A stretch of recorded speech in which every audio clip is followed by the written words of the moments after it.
Hello friends, तो मेरा नाम है आकाश कुमार और स्वागत करता हूं मैं आप सभी के अपने चैनल केयरवेल फार्मा में। तो आज की इस वीडियो में हम बात करेंगे अपने ड्रग्स फॉर कॉन्स्टिपेशन के बारे में। तो जो डायरिया वाला पार्ट है इसको हम जो है किसी नेक्स्ट वीडियो में नेक्स्ट डे कवर करेंगे। आज हम सिर्फ जो है बेसिकली ड्रग्स फॉर कॉन्स्टिपेशन के बारे में बात करने वाले हैं। तो अगर सिंपल देखा जाए तो ये ऐसे ड्रग्स होंगे जो कॉन्स्टिपेशन की प्रॉब्लम को ट्रीट करने में हमारी हेल्प करते हैं। तो अब हमारे लिए जो सबसे इंपॉर्टेंट क्वेश्चन आता है वो आता है कि व्हाट इज कॉन्स्टिपेशन, मतलब ये आखिर क्या चीज़ है जिसकी वजह से हमको जो है इसके ड्रग्स के बारे में स्टडी करनी पड़ रही है।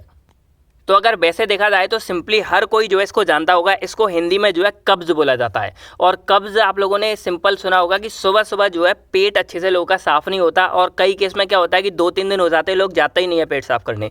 तो ये एक ऐसी कंडीशन है जब क्या हो जाता है कि जो हमारा वेस्ट मटेरियल है या जो फेशियल वाला पार्ट है वो हमारा बाहर नहीं आ पाता है और फिर वो अंदर होकर बहुत ज़्यादा प्रॉब्लम कॉज करता है और आगे बहुत सी प्रॉब्लम है जिनको हम आगे पढ़ेंगे। तो ये जो कंडीशन होती है इसी को जो है कॉन्स्टिपेशन बोला जाता है। तो अब आप देसी भाषा में तो समझ गए, चलिए अब थोड़ा टेक्निकल टर्म में समझते हैं। तो पहले आपको ये समझना होगा कि आप लोगों को एक बात पता है कि हम सिंपली क्या करते हैं, कोई भी खाना वगैरह खाते हैं तो हमने ओरल कैविटी से खाया और वो फूड हमारा आ जाता है इस स्टमक के अंदर। फिर यहाँ पर उसकी होती है डाइजेशन वगैरह, ब्रेकडाउन होती है एसिड वगैरह से और जो बात का मटेरियल है वो हमारा यहाँ आ जाता है। थोड़ा बहुत एब्जॉर्प्शन यहाँ से न्यूट्रिशन का हमारा हो जाता है ब्लड के अंदर। फिर हमारा ये पूरा कायम वाला पार्ट आ जाता है हमारे इस स्मॉल इंटेस्टाइन में और इसमें जो है मोस्टली हमारा जो है एब्जॉर्प्शन होता है। जो भी न्यूट्रिशेंट होते हैं या कोई ड्रग दवा जो कुछ भी होता है मोस्टली हमारा जो होता है वो इसी इंटेस्टाइन के थ्रू क्या होता है हमारे ब्लड के अंदर एब्जॉर्ब हो जाता है। तो अब जहाँ पे लगभग 70 से 80 पार्ट जो हमारा फूड जो हमने खाया था उसका जो अंदर का यूजफुल पार्ट था वो एब्जॉर्ब हो चुका है। अब जो बचा हुआ पार्ट है वो हमारा आ जाता है यहाँ से जुड़ते हुए हमारे लार्ज इंटेस्टाइन में। अब लार्ज इंटेस्टाइन में क्या होता है कि जो हमारा फूड बचा हुआ पहुँचा है उसमें मोस्टली क्या होता है कि जो वाटर बचता है हमारा यानी कि पानी। तो जो पानी वाला पार्ट है वो हमारा मोस्टली क्या होता है इसी यहाँ ये हमारा आपको दिख रहा होगा लार्ज इंटेस्टाइन वाला पार्ट है। तो इसका ये पहला पार्ट हमारा शीशम कहलाता है। फिर यहाँ पे आ जाता है कॉलोन। तो ये हमारा असेंडिंग कॉलोन है यानी कि ऊपर जाता हुआ, ये ट्रांसवर्स कॉलोन है ये ऐसे सीधा है और ये हमारा डिसेंडिंग कॉलोन है जो नीचे आ रहा है। और उसके बाद यहाँ पे आ जाते तो ये रेक्टम है और ये एनल है जिसके थ्रू हमारा जो वेस्ट मटेरियल है या जो फूड हमारा बचा हुआ बेकार वाला फूड है वो हमारा यहाँ से बाहर निकल जाता है। तो अब यहाँ पर क्या हो रहा है कि जो हमारा ये लास्ट वाला पार्ट है ना लार्ज इंटेस्टाइन, इसमें मोस्टली होती है वाटर की एब्जॉर्प्शन। यानी कि इसका सिर्फ एक ही बात है क्योंकि जो भी यूजफुल पार्ट था उसका दवाई हो गया या कोई न्यूट्रिशेंट हो गए या जो कुछ भी ऑक्सीजन कुछ भी था वो मोस्टली हमारा इसी स्मॉल इंटेस्टाइन में एब्जॉर्ब हो चुका है। तो जो बाद में बचा है वहाँ पे सिर्फ हमारा जो है वाटर ही बचता है। तो अब हमको जो है ये जो हमारा कॉन्स्टिपेशन है उसका मेन जो फंडा है वो हमें इसी कॉलोन यानी कि जो इंटेस्टाइन का ये वाला पार्ट है इस कॉलोन और ये वाटर एब्जॉर्प्शन के बारे में ही समझना है। तो चलिए इसको हमने यहाँ अलग से बना लिया और इसी को समझते हैं क्या हुआ कैसे। तो यहाँ तक आप समझ गए कि हमारा फूड जो है इस कॉलोन यानी कि इस लार्ज इंटेस्टाइन में पहुँच गया और इस कॉलोन के अंदर से हमारा क्या हो रहा है कि जो हमारा जैसे मान लो ये वेस्ट मटेरियल है पूरा फूड वाला पार्ट है तो यहाँ से जो वाटर है वो हमारा इधर से एब्जॉर्ब हो जाता है और हमारे कहाँ पहुँच जाता है ब्लड के अंदर पहुँच जाता है। तो अब इसी से जो है पूरा का पूरा कॉन्स्टिपेशन रिलेट करता है। अब कैसे करता है इसको समझो। तो अगर यहाँ से आपको दिख रहा होगा वाटर है वो हमारा यहाँ एब्जॉर्ब हो रहा है। तो अगर ये हमारा लिमिट से ज़्यादा एब्जॉर्ब हो जाता है, ये समझो यहाँ पर ये चीज़ आ रही है हमारी क्या आ रही है मेन चीज़ लिमिट आ रही है कि अगर यहाँ पर जो वाटर है वो हमारा अगर लिमिट से ज़्यादा एब्जॉर्ब हो जाता है तो उस केस में क्या होगा कि अब जो हमारा ये वाला पार्ट है स्टूल भी बोलते हैं इसको और फीसल भी बोलते हैं इसको, फीसेस बोलते हैं और सुबह से कुछ भी बोल सकते हो। वेस्ट मटेरियल होगा हमारा फूड या पॉटी वगैरह लैट्रिन जो भी आपका वर्ड हो उसको आप बोल सकते हो। तो यहाँ इसको जो है स्टूल से हम जो है डिनोट करते हैं। तो अब अगर यहाँ पर इसके अंदर से वाटर जो एब्जॉर्ब हो रहा था वो अगर ज़्यादा मात्रा में एब्जॉर्ब हो जाता है, किस में हो जाता है ज़्यादा एक्सेस में एब्जॉर्ब हो जाता है, तो अब यहाँ पे जो भी वेस्ट मटेरियल बचता है वो क्या हो जाएगा ड्राई हो जाएगा यानी कि सूखा रह जाएगा और हार्ड भी हो जाएगा। क्योंकि भाई सिंपल है, अगर कोई चीज़ है अगर उसके अंदर से सारा पानी निकाल दोगे तो क्या हो जाएगा वो क्या हो जाएगी हार्ड हो जाएगी क्योंकि वाटर ही है जो उसको थोड़ा सा सॉफ्ट और मॉइस्चर करना आता है। तो अब समझो कि यहाँ पर होता क्या है। अब जैसे आपको ये दिख रहा होगा, लेट करो कि ये 2 पाइप हैं, क्या है सिंपल से 2 पाइप हैं। अब मान लो कि यहाँ पर आपको करना है कोई भी सूखी चीज़ है वो आप इसमें से क्या कर रहे हो मूव करा रहे हो, ट्रांसफर करा रहे हो और यहाँ पर कोई आपकी गीली चीज़ है यानी कि मॉइस्ट वाली चीज़ है उसको आप यहाँ पर मूव करा रहे हो, लेट करो कोई वाटर वगैरह है। तो अब किस में से जो मूवमेंट है वो अच्छा होगा, ऑब्वियसली बात है भाई जो मॉइस्ट है यानी कि जो गीली चीज़ है या जो वाटर साथ में मिला हुआ है वो चीज़ हमारी ईजिली यहाँ से मूव हो जाएगी क्योंकि वहाँ पर क्या है मॉइस्चराइज है और उसकी फ्लो प्रॉपर्टी हमारी क्या होगी अच्छी होगी। अगर आपको याद हो हमने इंडस्ट्रियल में पढ़ा था फ्लो प्रॉपर्टी के लिए हमको क्या चाहिए उसकी मिक्सिंग अच्छी हो और वो थोड़ा सा फ्लूइड वाला पार्ट हो क्योंकि फ्लूइड पार्ट की हमारी फ्लो प्रॉपर्टी काफ़ी ज़्यादा अच्छी हो जाती है। अब लेट करो ये क्या है बहुत ज़्यादा ड्राई पार्ट है और ड्राई और हार्ड भी है क्योंकि इसके अंदर से पूरा का पूरा वाटर जो है वो ऑब्जॉर्ब हो चुका है, बाहर निकल चुका है। तो अब अगर ये यहाँ मूव करेगा तो वो यहाँ पर क्या होगा बहुत ही स्लो मूव करेगा, और क्या हो जाएगा यहाँ पर हार्ड होगा तो वो इधर उधर क्या करेगा, इरोजन यानी कि थोड़ी बहुत जख्म भी लगाएगा, चोट वगैरह भी लगाएगा। तो वही केस यहाँ पे होता है कि जब यहाँ से वाटर ज़्यादा एब्जॉर्ब हो जाता है, इस वाले फीसेस पार्ट से जब वाटर ज़्यादा एब्जॉर्ब हो जाता है तो यहाँ पर जो वेस्ट बचता है वो हमारा बहुत ज़्यादा हार्ड हो जाता है और बहुत ज़्यादा ड्राई हो जाता है। अब इस केस में क्या होगा कि उसकी यहाँ जो मूवमेंट है वो बहुत ही ज़्यादा टाइट हो जाएगी, क्योंकि यहाँ स्फिंक्टर होता है एनल के थ्रू बाहर निकलना इसके लिए बहुत ज़्यादा टफ हो जाएगा। और साथ में क्या करेगा कि अगर वो लोग प्रेशर भी लगाते, बहुत ज़्यादा प्रेशर लगाते, तो वो यहाँ पर क्या करेगा, इरोजन भी कॉज करेगा। इरोजन यानी कि थोड़ा बहुत यहाँ चोट भी लगा सकता है, यहाँ गला भी सकता है एरिया को, क्योंकि वो क्या है, हो गया है, हार्ड हो गया है। और इस केस में कई केस में क्या है, ब्लीडिंग वगैरह भी देखने को मिल जाती है। तो आई थिंक अब आप लोगों को जो है कॉन्स्टिपेशन समझ आ गया होगा कि इसमें सिंपली क्या हो रहा है कि जो हमारा यहाँ पे फूड कंटेंट यहाँ से पचता हुआ वापस आ रहा था, तो वो जब इसमें आ जाए लार्ज इंटेस्टाइन में, तो जो वाटर है उसके अंदर से वो ज़्यादा मात्रा में एब्जॉर्ब हो जाता है, जिसकी वजह से जो फूड है वो क्या हो जाता है, ड्राई यानी कि सूखा हो जाता है, और हार्ड यानी कि थोड़ा सा कठोर सख्त हो जाता है। और इस वजह से क्या होता है कि अब इन इंटेस्टाइन से उसका मूव करना थोड़ा कठिन हो जाता है, और अगर मूव भी करते हैं तो बहुत ज़्यादा प्रेशर के साथ करते हैं, और जब करते भी है यहाँ पर तो क्या करते हैं, यहाँ पर थोड़ा इरोजन वगैरह भी वो कॉज कर सकते हैं। तो ये सब होता है हमारी कॉन्स्टिपेशन में प्रॉब्लम कि यहाँ पर ये हमारा निकलती ही नहीं है, बहुत ज़्यादा प्रॉब्लम हो जाती है। तो आप कॉन्स्टिपेशन तो समझ गए कि हमारी हार्ड और ड्राई होगी। तो अब क्वेश्चन आता है कि भाई ये एब्जॉर्प्शन जो बढ़ी ना, ये आखिर बढ़ी क्यों? सारी प्रॉब्लम हमारी वाटर एब्जॉर्ब ज़्यादा हो गया इस वजह से हुई। तो आखिर ये वाटर एब्जॉर्ब हमारा ज़्यादा हुआ क्यों? तो इसके पीछे रीज़न आते हैं यहाँ पर वोवल मूवमेंट। नॉर्मल जो हमारा वोवल मूवमेंट है वो हमारा हो जाता है स्लो। अब ये वोवल मूवमेंट क्या है, इसको आपको समझना है। तो जैसे मैंने आपको यहाँ बताया कि हम जो कोई भी खाना वगैरह खाते हैं वो हमारा यहाँ आता है, स्टमक में आता है, फिर यहाँ से मूव करता हुआ हमारा स्मॉल इंटेस्टाइन, और यहाँ से लार्ज इंटेस्टाइन में जा रहा होता है यहाँ पे। तो मैंने आपको पहले ही बताया कि जब भी हमारी कोई भी इस तरह की वेसल्स होती है, ब्लड वाली नहीं और भी है, जैसे हमारी एक तरह देखा जाए तो एक नली है हमारी छोटी छोटी, तो जब भी इनके अंदर से कुछ भी चीज़ हमारी मूव होती है तो वो कॉन्ट्रैक्शन और रिलैक्सेशन इनके थ्रू होती है। यानी कि पहले ये थोड़ी इस तरह होगी तो हमारा जो फूड है वो थोड़ा सा आगे बढ़ेगा, फिर ये यहाँ रिलैक्स हो जाएगा, आगे आ गया, फिर ये वाला कॉन्टैक्ट करेगा तो आगे बढ़ेगा। तो एक तरह से देखा जाए तो वोवल मूवमेंट हमारा सिंपल क्या होती है, मूवमेंट ऑफ इनर कंटेंट, जो अंदर का हमारा पार्ट है वो जो हमारा मूवमेंट कर रहा है, मूव कर रहा है, उसी को हम क्या बोलते हैं, वोवल मूवमेंट बोलेंगे यहाँ पर। तो सिंपली बोलें तो यही हमारी वोवल मूवमेंट है कि यहाँ से जो हमारा फूड कंटेंट है वो हमारे स्मॉल इंटेस्टाइन से होता हुआ लार्ज में जा रहा है, यहाँ से होता हुआ हमारे इधर से जा रहा है, और यहाँ से होता हुआ हमारे यहाँ से बाहर निकल जाता है। तो ये हमारा होता है वोवल मूवमेंट। अब किसी वजह से क्या होती है, वजह हम आगे जानेंगे, तो किसी कॉजेज या रीजन की वजह से क्या होता है कि ये वोवल मूवमेंट हमारा क्या हो जाता है, स्लो हो जाता है। और जब ये मूवमेंट हमारा वोवल मूवमेंट स्लो हो जाता है तो जो हमारा फूड इसके अंदर था, यानी कि हमारा वोवल मूवमेंट स्लो हो गया, तो जो इसके अंदर हमारा फूड था वो हमारा यहाँ पे ज़्यादा देर के लिए रुकेगा, क्योंकि यहाँ पर उसकी क्या हो गई, मूवमेंट स्लो हो गई। अब सिंपल सी बात है, अगर मैं आपको यहाँ दिखाऊँ कि लेट करो कि यहाँ से हमारा जो फूड पार्टिकल है वो मूव कर रहा था, जैसे मैं आपको यहाँ दिखाऊं। अब मान लो कि यहाँ पर जो फूड पार्टिकल हमारा मूव कर रहा है, ये ब्लड वेसल्स है हमारी, ये हमारी वही इंटेस्टाइनल की ल्यूमन है, और ये हमारा ब्लड वेसल आपको दिख रहा होगा, और ये हमारा वो फूड है जो यहाँ से क्या कर रहा है, मूव कर रहा है। अब मान लो कि ये जो मूव कर रहा है इतने से इतने पार्ट में, इसको लग रही है यहाँ पर 5 सेकेंड लग रही हैं, और इसको यहाँ मूव करने में लग रही है लगभग 10 से 15 सेकेंड।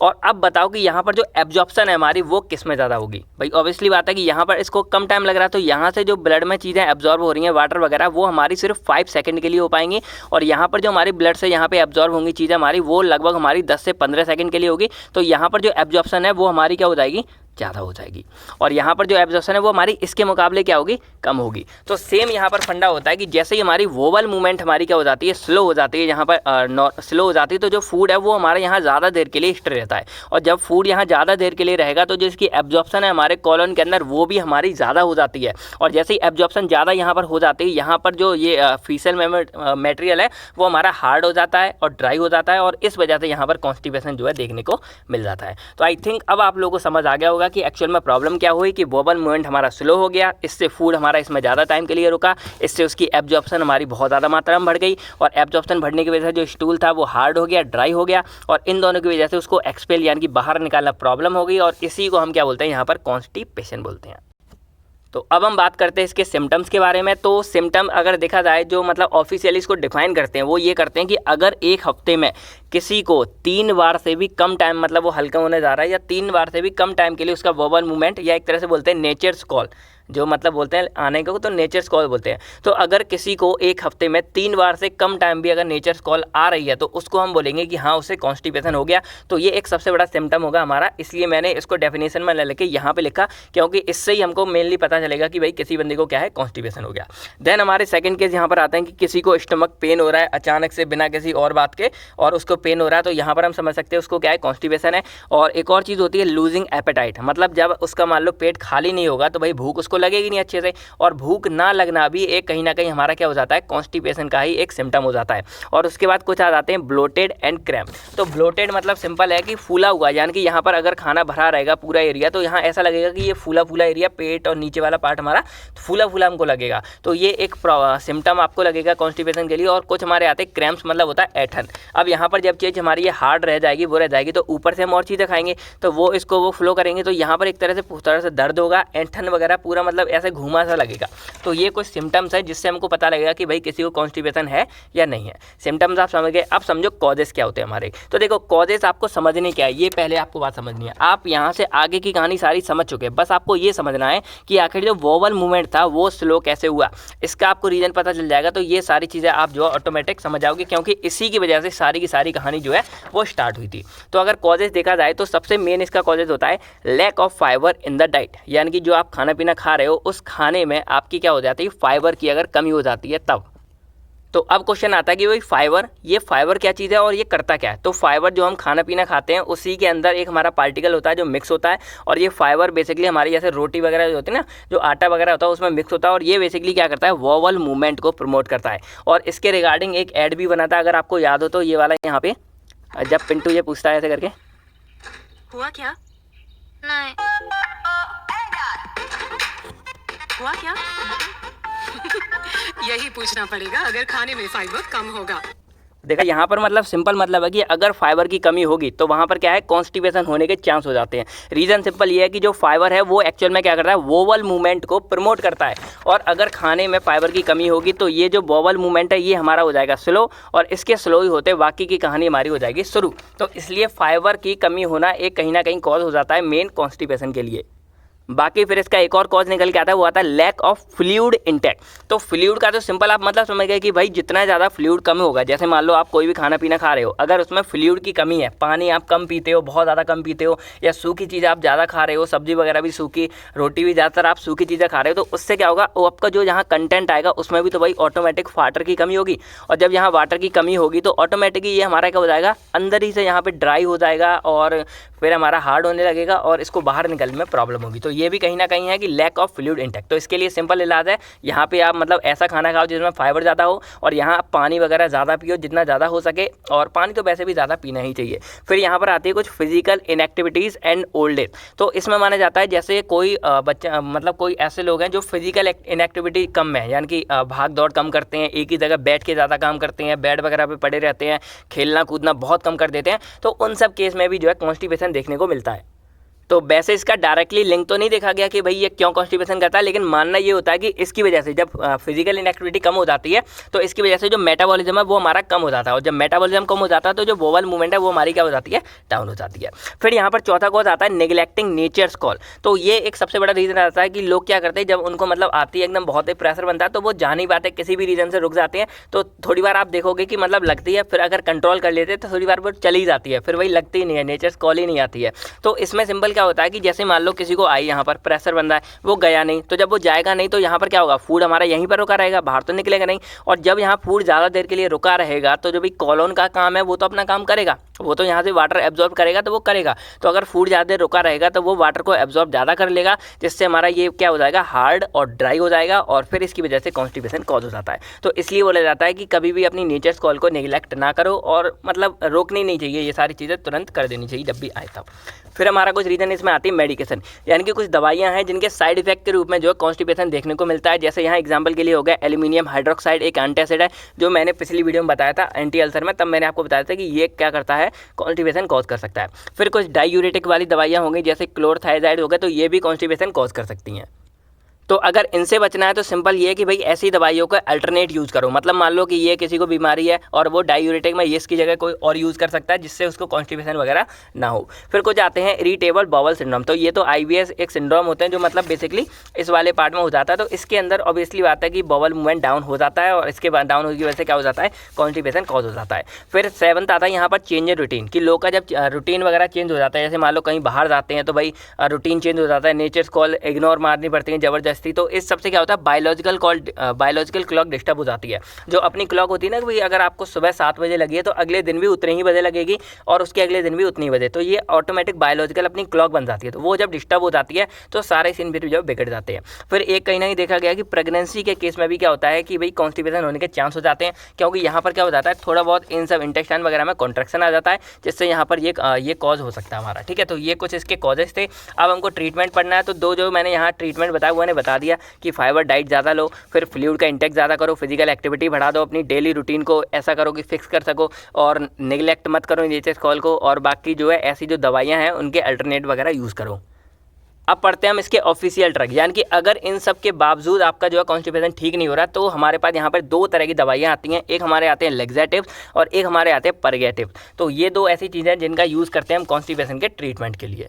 समझते हैं अपनी क्लासिफिकेशन को, यानी कि classification of drugs for constipation. लेकिन उससे पहले हमें ये समझना है कि आखिर क्या क्या प्रॉब्लम हमको हुई है और क्या कैसे कैसे हमको जो है ड्रग्स चाहिए जहाँ पर। तो अगर हम सिंपल देखें पूरे के पूरे कॉन्स्टिपेशन में हमें क्या कॉमन मिला, पहली चीज़ यहाँ पर थी कि इसमें क्या हो जाता है, स्टूल हो जाता है हार्ड और ड्राई हो जाता है। यानी कि अगर हम ऐसे ड्रग्स को लेकर आएँ जो हमारे स्टूल को हार्ड से कर दें सॉफ्ट और ड्राई से कर दें मॉइस्ट, यानी कि सूखे से कर दें गीला और कठोर से कर दें मुलायम, तो वो चीज़ हमारी क्या हो जाएगी, यहाँ पर ये चीज़ हमारी थोड़ी सी ठीक हो जाएगी। यानी कि अब यहाँ पर इसको सोचो ये है, तो अगर ये हार्ड और ड्राई हो गया तो अगर हम इसको मॉइस्ट कर दें और सॉफ्ट कर दें तो ये इजीली क्या हो जाएगा, यहाँ से बाहर निकल आएगा। सेकंड केस यहाँ पर क्या था कि बॉवल मूवमेंट हमारा स्लो हो गया था। तो अगर हम किसी वजह से इस बॉवल मूवमेंट को भी बढ़ा पाएँ तो इस केस में क्या होगा कि ये भी हमारा एज अ कॉन्स्टिपेशन को ठीक करने में हमारी हेल्प मिलेगी। तो 3 चीज़ें हम समझें, पहला हमें हार्ड से सॉफ्ट बनाना है, दूसरा ड्राई से मॉइस्ट बनाना है, तीसरा इस बॉवल मूवमेंट को हमें फास्ट करना है। तो इसी के लिए हमारे यहाँ पर ड्रग्स बनाए जाते हैं। तो 2 तरह के हमारे इसमें मेनली ड्रग्स आते हैं। पहला हमारे इसमें आता है लैक्सेटिव्स और दूसरे हमारे इसमें आते हैं परगेटिव्स। तो लैक्सेटिव में हमारी जो है 4 सब क्लास आती हैं, जिसमें हमारी पहली है बल्क फॉर्मिंग और दूसरी हमारी है ऑस्मोटिक लैक्सेटिव। तो अगर इन दोनों का मेनली काम देखा जाए तो इनका काम क्या होता है कि ये हमारे जो ये वाला कंटेंट है इसको मॉइस्ट करने का काम करते हैं। यानी कि जो ड्राई हो गया था इसको मॉइस्ट करेंगे कैसे, इसमें वाटर की एब्जॉर्प्शन को बढ़ाने का काम करते हैं। डिटेल्स में हम आगे समझेंगे। और इसमें 3rd और 4th हमारे आते हैं ल्यूब्रिकेंट लैक्सेटिव्स और सर्फेक्टेंट लैक्सेटिव। तो ये बेसिकली हमारे होते हैं स्टूल सॉफ्टनर, यानी कि यहाँ पर जो स्टूल ये हमारा क्या हो गया था, हार्ड हो गया था, तो इसको सॉफ्ट बनाने का काम हमारे ये दोनों करते हैं। तो इनको स्टूल सॉफ्टनर नाम से भी जाना जाता है। तो ये हमारे पहले क्लास है लैक्सेटिव्स। सेकंड हमारे इसमें आते हैं परगेटिव्स। तो इसमें भी हमारी 2 क्लास डिवाइड है, सब क्लास। पहली हमारी इसमें आती है ऑस्मोटिक परगेटिव्स और दूसरी हमारी आती है इरिटेंट या स्टिमुलेंट परगेटिव्स। तो इनको हम जो है आगे यहाँ डिटेल में बात करेंगे। बस अगर डिफरेंस अगर आपको जानना हो तो जो लैक्सेटिव्स होते हैं ये हमारे माइल्ड एक्शन देते हैं। माइल्ड मतलब ये हमारे थोड़े से क्या होते हैं, स्लो होते हैं, और ये जो परगेटिव्स हैं ये हमारे क्या देते हैं, स्ट्रॉन्ग एक्शन देते हैं। यानी कि इनको हम जो है हैवी यूज़ के लिए यूज़ करते हैं यहाँ पर। ठीक है, चलिए अब एक एक करके हम इन दोनों को यहाँ डिटेल्स में समझते हैं। तो अब अगर यहाँ पर देखा जाए तो पहली हमारी क्लास आती है लैक्सेटिव्स। तो अगर इनको डिफाइन करें तो बोल सकते हैं सिंपल कि these are those drug which are used in treatment of constipation. Simple है। बाकी अगर और बात की जाए तो ये हमारे माइल्ड एक्टिविटी शो करते हैं, यानी कि ये इतने ज़्यादा इफेक्टिव नहीं होते, हल्के फुल्का अपना काम शो करते हैं। और सेकंड इसका केस क्या आता है कि ये बेसिकली हमारे फीसल सॉफ्टनर होते हैं, यानी कि हमारे स्टूल को ये सॉफ्ट करने का काम करते हैं। तो अब हमें समझना होगा इसका मैकेनिज्म ऑफ एक्शन की आखिर ये चीज़ हमारी काम कैसे करती है। तो यहाँ बेसिकली इसके लिए 3 वर्ड आते हैं। पहला हमारा इसमें आता है ल्यूमिनली एक्टिव। अब ल्यूमन वाला पार्ट अगर आपको याद हो तो जैसे आपको ये पूरा दिख रहा है, तो इसके जो अंदर वाला ये वाला जो पार्ट है ना, इसी को हम ल्यूमन वाला पार्ट बोलते हैं। तो ये हमारे ल्यूमिनली एक्टिव होते हैं, यानी कि ये अपना जो एक्शन दिखाते हैं वो हमारे इस ल्यूमन के अंदर दिखाते हैं, इसके बाहर नहीं दिखाते। तो इस वर्ड से आप ये समझे। सेकंड हमारा इसमें आता है हाइड्रोफिलिक। तो हाइड्रोफिलिक अगर आप मतलब समझो तो हाइड्रो मतलब होता है यहाँ पर वाटर और फिलिक मतलब होता है यहाँ पर लविंग। तो एक तरह देखा जाए तो हाइड्रोफिलिक का मतलब होता है वाटर लविंग, और इसका मतलब क्या है कि जो हमारे ये लैक्सेटिव्स होते हैं ये पानी से प्यार करते हैं और पानी को अपने साथ क्या कर देते हैं, रोक कर रखते हैं। अब ये काम कैसे करते हैं इसको मैं आगे बताऊंगा, इसका बहुत बड़ा रोल होता है यहाँ पर। और थर्ड हमारे ये आते हैं इनडाइजेस्टेबल। इनडाइजेस्टेबल मतलब क्या है कि अगर इसको हम ओरली रूट से यहाँ पे लेंगे तो जब ये हमारा यहाँ पर आके यहाँ पहुँचेगा ना तो ये इस बीच में डाइजेस्ट नहीं होगा। भाई सिंपल सी बात है कि अगर हमने मान लो दवा खाई और वो खुद ही डाइजेस्ट हो गई तो वो यहाँ पर अपना असर कैसे दिखाएगी, तो वो हमारी यहाँ पर डाइजेस्ट नहीं होती। तो अब क्वेश्चन आता है फिर उसका होता क्या है, तो भाई सिंपल बात है कि वो इस फूड कंटेंट जो है अटक गया था उसके साथ वो जो है बाहर निकल जाती है। तो ये इस तरह अपना जो है एक्शन यहाँ शो करती है। तो अब समझो इसका मैकेनिज्म कि आखिर ये चीज़ हमारी काम कैसे करती है। तो लेट करो कि ये हमने एक छोटा सा इंटेस्टाइन, लार्ज इंटेस्टाइन यानी कि कॉलोन के हिस्से का हमने छोटा सा पार्ट ले लिया और उसके अंदर ये हमारा जो फूड है, जो मतलब स्टूल है, वो थोड़ा सा हार्ड और ड्राई वाला यहाँ पर फंसा हुआ है, ठीक है, वो यहाँ से बाहर नहीं निकल पा रहा। और इसके जो पास में यहाँ पे आपको बताया ये हमारी ब्लड वेसल्स होती है सिंपली। अब हम क्या करेंगे, यहाँ पर हम अपने लैक्सेटिव को इसके अंदर इंट्रोड्यूस करेंगे। तो जैसे ही हमारे लैक्सेटिव यहाँ पर आते हैं, अब लैक्सेटिव आप समझो क्या होता है, ल्यूमिनली एक्टिव। अब वो इसके अंदर क्या हो जाएगा, एक्टिव, यानी कि अपना काम करने के लिए तैयार हो जाएगा। इंडाइजेस्टेबल इसलिए वो यहाँ तक पहुँच पाया है। अब थर्ड हमारा आता है हाइड्रोफिलिक नेचर का होता है। तो अब समझो कि ये अपना काम कैसे करता है। जैसे ही वो यहाँ पर आता है, एक और बात है कि इसको हम जो है पानी के साथ खाते हैं। अगर मैं आपको यहाँ पे दिखाऊं तो लेट करो कि ये हमारे ल्यूमन वाला पार्ट है और ये हमारा फूड वाला कंटेंट था पूरा का पूरा। तो हमने यहाँ पे लैक्सेटिव दिए, तो इसको हम बेसिकली जो है पानी के साथ खाते हैं, यानी कि पानी भी हम साथ में लेते हैं। तो दोनों चीज़ें, और पैसे भी हम और खाना खा रहे हैं या और भी चीज़ें, तो पानी हमारा साथ में आ जाता है। तो जैसे ही हमारे लैक्सेटिव यहाँ हमने दिए, ये इस फूड के साथ यहाँ पे क्या आ जाएंगे, इस तरह बाइंड कर जाएंगे। तो जो लैक्सेटिव्स हैं ये हमारे क्या होते हैं, हाइड्रोफिलिक होता है, यानी कि पानी से प्यार करने वाले, पानी वाटर लविंग होते हैं। तो जैसे यहाँ पे आस पड़ोस का जो पानी होता है, इसको क्या करते हैं, ये अपने साथ चिपका लेते हैं। यानी कि इन्होंने क्या किया, पानी को इस फूड, क्योंकि फूड से भाई खुद चिपके हैं, तो इन्होंने पानी को अपने साथ यहाँ पर चिपका लिया। तो वो इस तरह से यहाँ पर हमारा पूरा चिपक जाता है। अब क्या होगा कि पानी जब इस लैक्सेटिव के साथ अच्छे से चिपक गया, तो अब वो यहाँ पर ब्लड में या जो हमारा कॉलन वाला पार्ट है उसमें ये एब्जॉर्ब नहीं हो पाता, उसकी एब्जॉर्प्शन हट जाती है, क्योंकि जो पानी है वो हमारा क्या है, इसके साथ यहाँ पर अच्छे से बाइंड हो गया है। तो जब हमारा जो वाटर है वो इसके साथ बाइंड हो गया, तो यहाँ पर जो भी फीसल वाला पार्ट है वो हमारा धीरे धीरे क्या हो जाएगा, सॉफ्ट होने लगेगा। भाई सिंपल सी बात है कि अगर किसी चीज़ में हम पानी लगा देंगे तो वो हमारा क्या हो जाएगा, धीरे धीरे सॉफ्ट हो जाएगा। और जब वो हमारे यहाँ पर धीरे धीरे सॉफ्ट हो जाता है, यहाँ पर पूरा का पूरा हमारा मॉइस्ट हो जाता है, गीला भी हो गया और सॉफ्ट भी हो गया, मुलायम भी हो गया। तो अब वो इजीली हमारा क्या हो जाएगा, इस लैक्सेटिव के साथ इजीली क्या हो जाता है, बाहर आ जाता है। अब इसको एग्जाम्पल के लिए समझो कि लेट करो एक छोटा सा हमारा ये पाइप है। अब इसके अंदर बीच में यहाँ पर कोई ड्राई चीज़ हमारी फंस गई, कोई गंदगी वगैरह चिपक गई है, सिंपल सी बात है। तो अब अगर यहाँ पर आप डंडे से भी निकालोगे ना, तब भी वो इजीली हमारी यहाँ से साफ़ नहीं हो पाएगी। तो उसके लिए हम क्या करेंगे, हम यहाँ से पानी का प्रेशर जो है यहाँ पर मारते हैं। जब पानी का प्रेशर आएगा तो वो इसको क्या करेगा, अपने साथ यहाँ से बाहर ले जाएगा और ये एरिया भी पूरा का पूरा क्या कर देगा, साफ कर देगा। सेम फंडा यहाँ हुआ कि हमने क्या किया, इस वाला जो हमारा ये मूवमेंट था इसमें हमने लैक्सेटिव दिए, पानी के साथ में दिए। तो जैसे लैक्सेटिव यहाँ पाए, इन्होंने क्या किया, अपने साथ पानी को चिपका लिया बहुत ही मजबूत तरीके से, क्योंकि ये हमारे क्या थे, हाइड्रोफिलिक, यानी कि पानी से प्यार करने वाले। तो वाटर क्या होगा, यहाँ पर बहुत ही अच्छी तरीके से हमारा बाइंड हो गया और ये लैक्सेटिव है ये हमारे इस स्टूल के साथ बाइंड हो गए। तो ये स्टूल हमारा, फिर ये लैक्सेटिव इसके साथ और इसके साथ वाटर, तो ये तीनों चीज़ें हमारी इस तरह से मिक्स हो गई। और इन्होंने क्या किया, यहाँ पर एक मॉइस्ट एंड सॉफ्ट, यानी कि मॉइस्ट मतलब गीला हो गया और सॉफ्ट क्या हो गया, क्योंकि भाई वाटर मिलने से क्या हो गया, सॉफ्ट हो गई। तो ये तीनों ही चीज़ अब क्या होंगी, यहाँ से हमारी ईजिली क्या हो जाती हैं, बाहर निकल जाती हैं। तो इस तरह हमारे जो लैक्सेटिव्स है वो अपना यहाँ पर एक्शन शो करते हैं। तो सिंपल बोला जाए तो इन्होंने क्या किया, रिटेन मतलब रोक कर रखना वाटर को और इलेक्ट्रोलाइट को इंटेस्टाइन के अंदर, क्योंकि इन्होंने जब अपने साथ इसको चिपका लिया तो ये ब्लड के अंदर या कॉलोन पार्ट में हमारे एब्जॉर्ब नहीं हो पाए, तो ये हमारे क्या हो जाएंगे, यहाँ पर हो जाएंगे। तो अब ये ईजिली क्या हो जाएंगे, ये हमारे ईजिली बाहर निकल जाते हैं। तो अब बस हमको जो है इनकी 2-2 मिनट बातें जाननी है इनके सब क्लास के बारे में। तो पहला हमारा इसमें आता है बल्क फॉर्मिंग। तो ये भी सेम फंडा, ल्यूमिनली एक्टिव है, हाइड्रोफिलिक है, इंडाइजेस्टिबल है और इसका मेनली काम क्या होता है कि ये हमारे वर्बल मूवमेंट को बढ़ाने का काम करता है और ये हमारा डिफेसिकेशन को बढ़ा देता है। डिफेसिकेशन सिंपल ये एक प्रोसेस है जिसके थ्रू क्या होता है कि हमारा जो ये कंटेंट है वो हमारा बाहर निकलता है। यानी कि अगर सिंपल बोला जाए तो सुबह सुबह हल्के होने की प्रोसेस को हम जो है डिफेकेशन भी बोल सकते हैं, ठीक है। तो अब इसने ये किया कैसे, तो इसके लिए बस आपको जो इसका सब टाइप का नाम है ना वो आपको याद रखना है। तो पहला इसका फॉर्म क्या था, बल्क फॉर्मिंग था। तो बल्क फॉर्मिंग से आप क्या समझे कि यहाँ पर हमारा कोई कंटेंट है वो हमारा बल्क में मतलब होता है थोड़ी ज़्यादा मात्रा में इकट्ठा हो रहा है। अब कैसे हुआ, तो यहाँ पर जब हमने लैक्सेटिव दिया है तो वाटर भी इसके साथ अटैच हो गया। तो जब वाटर यहाँ पर लैक्सेटिव, वाटर और स्टूल जो है पूरा जब घुल मिल जाएगा तो वहाँ पर क्या हो जाएगा, बल्क फॉर्म में ये इकट्ठे हो जाएंगे। और जब यहाँ पर ऑटोमेटिक अब ज़्यादा का ज़्यादा चीज़ हो जाएगी तो भाई ऑटोमेटिक वो नीचे ग्रेविटी के बेस पे बाहर निकलेगी। सिंपल सी बात है कि भाई वहाँ पर क्या हो गया, इन्होंने बल्क फॉर्म कर दिया, कुछ ज़्यादा मात्रा में फॉर्म कर दिया तो ऑटोमेटिक वो ग्रेविटी के रूप में बाहर मिल गई। तो अगर देखा जाए पूरे के पूरे कॉन्स्टिपेशन में जो जितने भी ड्रग्स हैं उन सबका मेनली फंडा क्या हो रहा है यहाँ पर कि वो इसको ड्राई और मॉइस्ट और सॉफ्ट बना रहे हैं जिससे वो इजीली बाहर निकल जाए। नाम अलग अलग हैं लेकिन काम सभी के जो है एक ही मिलेंगे आपको, ठीक है। तो अगर आपको मिल रहा है तो कॉमन जो मैंने अभी आपको बताया वही वाला कॉमन वाला मैकेनिज्म आप सब में जो है चिपका सकते हैं। तो सिंपल क्या हुआ यहाँ पर कि ये सब इन्होंने काम किए। वाटर की वहाँ पर जो एब्जॉर्प्शन है ना, एब्जॉर्प्शन वाटर की एब्जॉर्प्शन, इसमें आप कंफ्यूज मत होना ना किसी भी बार में आपको बताऊं। जब वाटर एब्जॉर्प्शन हम यहाँ बोल रहे हैं इसके इंटेस्टाइन के अंदर, तो यहाँ पर जो वाटर की एब्जॉर्प्शन है वो बढ़ गई, इधर नहीं बढ़ी, इधर एब्जॉर्प्शन बढ़ गई। तो ये हमारा क्या हो जाएगा, सॉफ्ट हो जाएगा, मॉइस्ट हो जाएगा। तो ये इजीली हमारा क्या हो जाएगा, बाहर निकल जाएगा। अब अगर आपने यहाँ पे एक चीज़ नोटिस की हो तो मैंने यहाँ ये भी बोला कि ये स्टिमुलेट कर देते हैं वोवल मूवमेंट को। तो वोवल मूवमेंट कैसे स्टिमुलेट हुई ये तो मैंने आपको बताया नहीं। तो इसका सिंपल मतलब ये होता है कि जैसे मान लो यहाँ पर जब हमारे ये गीले हो गए, पूरा का पूरा गीला हो गया, स्टूल जो है मॉइस्ट हो गया, ड्राई हो गया, तो ऑटोमेटिक ये नीचे जा रहा है ना, जल्दी जल्दी नीचे जा रहा है। तो यही तो वोवल मूवमेंट है, कुछ अलग तो है नहीं। वोवल मूवमेंट सिंपल मतलब है कि जो मूवमेंट हो रहा है इसके अंदर स्टूल का, उसी को हम वोवल मूवमेंट बोलते हैं। तो जैसे ही हमारा सॉफ्ट हो जाएगा, मॉइस्ट हो जाएगा, ये ऑटोमेटिक हमारे क्या होंगे, नीचे निकल के पूरा बाहर निकल जाएगा। इसके अंदर हमारे कुछ ड्रग्स आते हैं, जैसे वीट ब्रेन आता है, फिर फाइलियम आता है। इस सब घोल बहुत लोगों ने इसके बारे में सुना होगा, शायद यूज भी किया हो। और फिर कार्बोक्सीमिथाइल सेलुलोज हो गया, फिर पॉलीकार्बोफिल्स हो गया। तो ये 3 चीज़ आपको देखना, वीट ब्रेन, फाइलियम और इसबगोल, ये बेसिकली हमारे डाइटरी फाइबर कहलाती है, यानी कि इनके अंदर फाइबर को ज़्यादा मात्रा में प्रेजेंट होता है। तो जैसे ही इन को दिया जाता है, ये बेसिकली क्या करते हैं, वोवल मूवमेंट को बढ़ा देते हैं और वाटर के एब्जॉर्प्शन को ल्यूमन के अंदर बढ़ा देते हैं, जिससे वो सॉफ्ट एंड मॉइस्ट हो जाता है और इजीली बाहर निकल जाता है। तो ये हमारा हो गया बल्क फॉर्मिंग वाला पार्ट। अब डोज की बात करें इसको, तो बेसिकली वाटर के साथ ही दिया जाता है और ये लगभग जो अपना असर है वो 1 से 3 दिन के भीतर दिखाते हैं, यानी कि ऐसा नहीं है कि खाया तुरंत ही आ गया,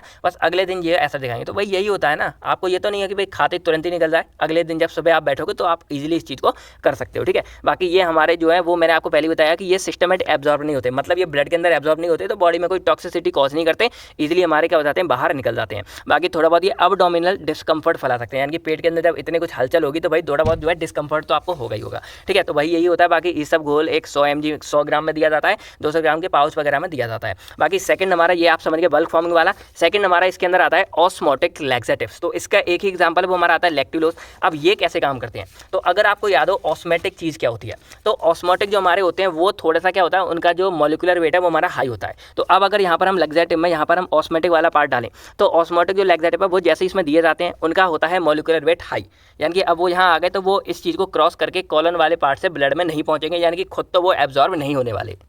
सेकंड केस आता है कि वो हमारे हाइड्रोफिलिक भी होते हैं। हाइड्रोफिलिक मतलब अब वो यहाँ आ गए, खुद तो एब्जॉर्ब हो नहीं रहे बल्कि वो वाटर को भी अपने साथ चिपका लेते, तो अब हमारा वाटर को भी वो इधर एब्जॉर्ब नहीं होने देते। यानी कि इस तरह काम किया इन्होंने कि ना ये खुद एब्जॉर्ब हो रहे हैं ब्लड के अंदर, ना ये वाटर को एब्जॉर्ब करें, क्योंकि वाटर हाइड्रोफिलिक है तो ये अपने पास उसको रोक कर रखते हैं, जिसकी वजह से हमारा जो वाटर है वो कंटेंट इधर बढ़ जाता है। और जब वाटर हमारा इधर बढ़ जाएगा तो ऑटोमेटिक क्या होगा कि हमारा जो स्टूल है वो हमारा मॉइस्ट हो जाएगा, सॉफ्ट हो जाएगा और वो इजीली आउट हो जाएगा। तो आप देख रहे हैं कि हमारा जो मैकेनिज्म है वो ऑलमोस्ट सब सेम है, बस स्टार्टिंग उनकी थोड़ी अलग हो जाती है कि ये हमारा ऑस्मोटिक लैक्सेटिव है, तो इसका जो ऑस्मोटिक प्रेशर है वो ज़्यादा होगा, इस वजह से ये हमारा उधर एब्जॉर्ब नहीं होगा और ये हमारा इजीली जो है इसको बाहर निकालने में हमारी हेल्प करता है। तो इस तरह हमारे ऑस्मोटिक लैक्सेटिव जो अपने यहाँ पे काम दिखाते हैं, इनका भी असर लगभग 1 से 3 दिन में दिखता है और डोज लगभग 10 ग्राम दी जाती है। बाकी ये जो है इनकी जो पावर ये है कि ये एक दिन में लगभग 2 से 3 बार तक स्टूल जो है कराने की दम रखते हैं। बाकी नॉन टॉक्सिक है, क्योंकि ये ब्लड के अंदर एब्जॉर्ब नहीं होंगे, तो इनको लॉन्ग टर्म के लिए भी यूज़ किया जा सकता है। बाकी इससे फ्लैटुलेशन और क्रैम्प नोजिया जैसी चीज़ें हो सकती हैं। बाकी थर्ड इसमें आता है ल्यूब्रिकेंट लैक्सेटिव। तो अगर आपको ल्यूब्रिकेंट वर्ड से जानते हो तो ल्यूब्रिकेंट मतलब होता है किसी चीज़ को चिकना करके उसको बाहर निकालना, यानी कि किसी की मूवमेंट को स्मूथ कर देना। तो बस नाम से समझ आ रहा है कि इसको क्या होगा कि जैसे ही इन चीज़ों को दिया जाता है ल्यूब्रिकेंट लैक्सेटिव वाले, ये क्या करेंगे, जो फीसल है उसको ल्यूब्रिक करके और उसको स्मूथर कर देंगे, जिससे वो इजीली क्या हो बाहर निकलने में हमको हेल्प करेगी। बाकी इसका सिंपल वही मतलब है कि ये भी वाटर एब्जॉर्प्शन को जो हमारा उधर जा रहा था उसको या तो बिल्कुल रोक देंगे, मतलब सिंपल है कि यहाँ से जो वाटर कंटेंट जो इधर जा रहा था उसको या तो ये रोक देंगे या फिर डिले कर देंगे, धीरे कर देंगे, जिससे जो हमारा ये स्टूल वाला कंटेंट है वो सॉफ्ट हो जाए और वो इजीली यहाँ से बाहर निकल जाए। तो ये थे हमारे ल्यूब्रिकेंट वाले प्रॉपर्टीज़, यही है 15 से 30 ml डे में दिए जाते हैं और 1 से 3 दिन के भीतर ऐसा दिखाते हैं। बस इसका एक साइड इफेक्ट ये है कि अगर इसको ज़्यादा मात्रा में यूज़ किया जाता है तो ये डेफिशिएंसी कॉज कर सकता है हमारे कुछ विटामिन, जैसे हमारा A, D, E के हो गए, क्योंकि इसमें ये एबिलिटी है कि जो फैट वाले कंटेंट है, फैट सॉल्यूबल वाले कंपाउंड है, उसको भी ये बाहर निकाल देता है। और जब ये बाहर निकल जाएगा यहाँ से फैट वाले कंपाउंड, तो भाई ऑटोमेटिक हमारे में विटामिन की कमी हो सकती है। एग्जांपल्स हमारे ल्यूब्रिकेंट लैक्सेटिव का आता है लिक्विड पैराफिन, ये आप जानते ही होंगे।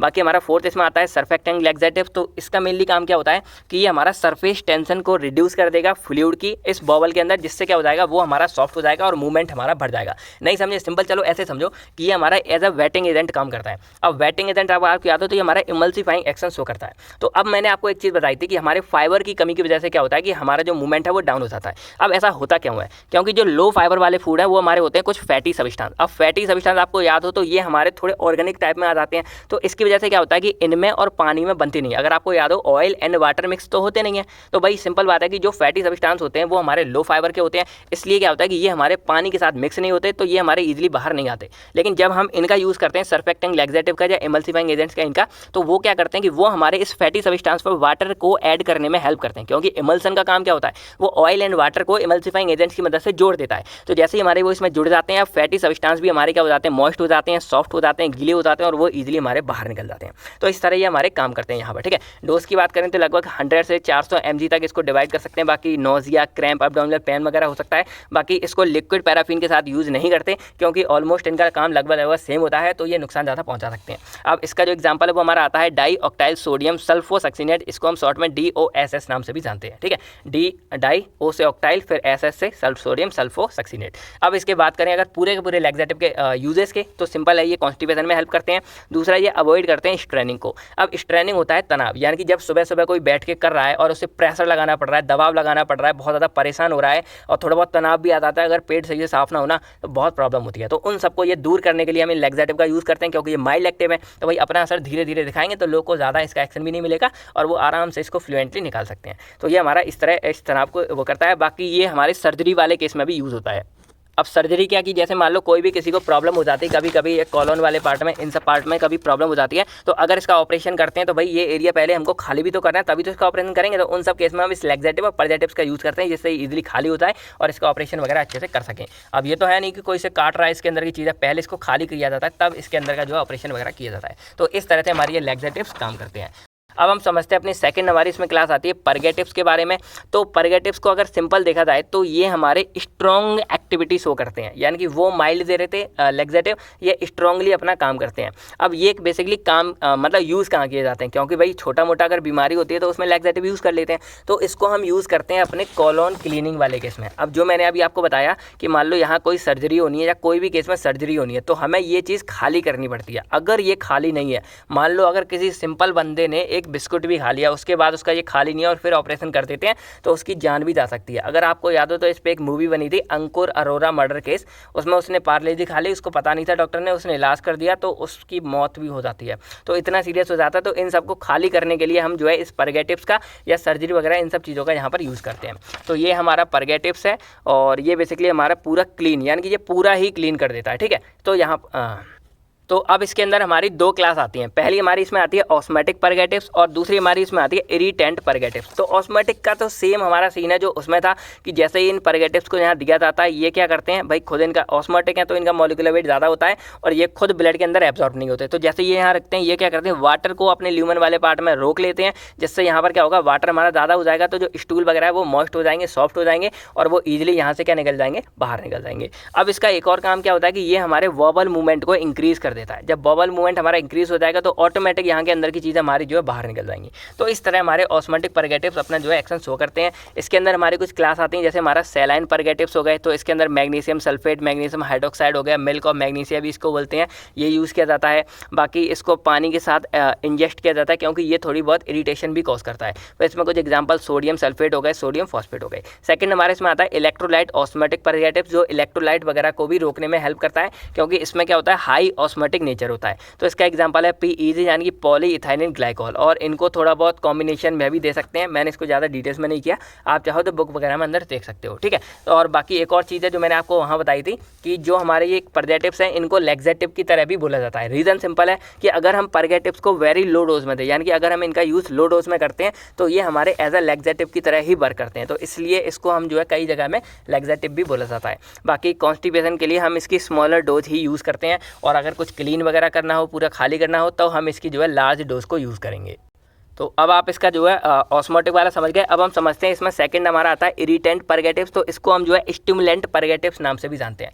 इसका रीज़न क्या है कि ये हमारे वॉबल मूवमेंट को स्टिमुलेट कर देता है, जिसकी वजह से इससे क्या होता है कि हमारा जो ये खाली होना है पूरा, ये ईजिली खाली हो जाता है। अब ये करता कैसे है, तो इसका एक नेचर है इरिटेस वाला। अब ये क्या चीज़ है, तो लेट करो कि यहाँ पर आपको दिख रही होगी ये हमारी लार्ज इंटेस्टाइन का लास्ट पार्ट है। तो हमने जैसे ही इसमें इरिटेंट वाले परगेटिव्स देते हैं, वो हमारी इसकी जो लेयर है इंटेस्टाइन वाली या और भी हम देते हैं, तो इससे क्या करता है, वो इरिटेशन कॉज करता है। और आपको पता होगा कि जैसे ही हमारे इंटेस्टाइन के लास्ट वाले पार्ट जो हमारी लेयर है उस पर अगर कुछ भी इरिटेशन होती है, वहाँ पर हमारी फ्लूइड की सीक्रेशन होने लगती है, हमारा म्यूकस ज़्यादा मात्रा में आएगा, हमारा वाटर वगैरह सीक्रेट होने लगता है। और जब वहाँ पर फ्लूइड की सीक्रेशन बढ़ जाती है तो ऑटोमेटिक यहाँ से जब फ्लूइड इधर सीक्रेट होगा तो ये जो हमारा है स्टूल जो सूख चुका है, जो कठोर हो चुका है मोस्ट, वो हमारा मोस्ट गीला हो जाएगा और सॉफ्ट हो जाएगा, और इसकी वजह से वो हमारा ईजिली क्या हो जाएगा, बाहर निकल जाएगा। सेकंड हमारे ये क्या करते हैं, ये ईजिली बोवल मूवमेंट को भी इंक्रीज कर देते हैं, और इसकी वजह से हमारी जो इवैक्यूएशन है, इसको इवैक्यूएशन भी बोलते हैं, एक्सपेल भी बोलते हैं, प्रोपेल भी बोलते हैं, बाहर निकालने वाली प्रोसेस को, और डिफिकेशन भी बोलते हैं। तो कंफ्यूज मत हो।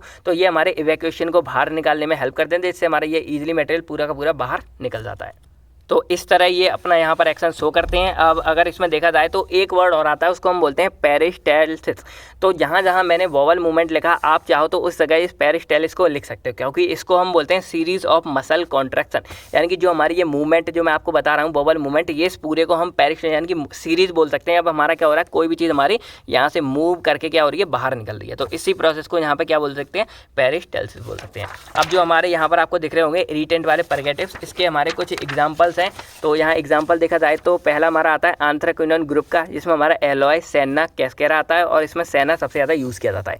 सेकंड, इसमें हमारे कुछ ऑर्गेनिक इरिटेंट्स आते हैं, जिसमें हमारा फिनोल्फेथिन आता है, जो ज़्यादा यूज़ नहीं किया जाता। फिर बीसाकोर्डिल हो गया, सोडियम पीको सल्फेट हो गया। फिर कुछ ऑयल्स में बात करें तो एक कैस्टर ऑयल आता है, ये बेसिकली इंटेस्टाइन मोटिलिटी, यानी कि जो इंटेस्टाइन की मूवमेंट है उसको बढ़ाने का काम करता है। बाकी जो सेना हमारा है वो लैक्टेटिंग वुमेन्स में क्या किया जाता है, अवॉइड किया जाता है, क्योंकि ये खुद मिल्क वगैरह से जो होता है। तो यहाँ पर अगर कोई लैक्टेटिंग वुमेंट है, वहाँ जाके ये नुकसान पहुंचा सकती है। बाकी इनके और कुछ नुकसान है, जैसे ये नोजिया कॉज कर सकता है, अब्डोमिनल क्रैम्प कॉम कर सकता है।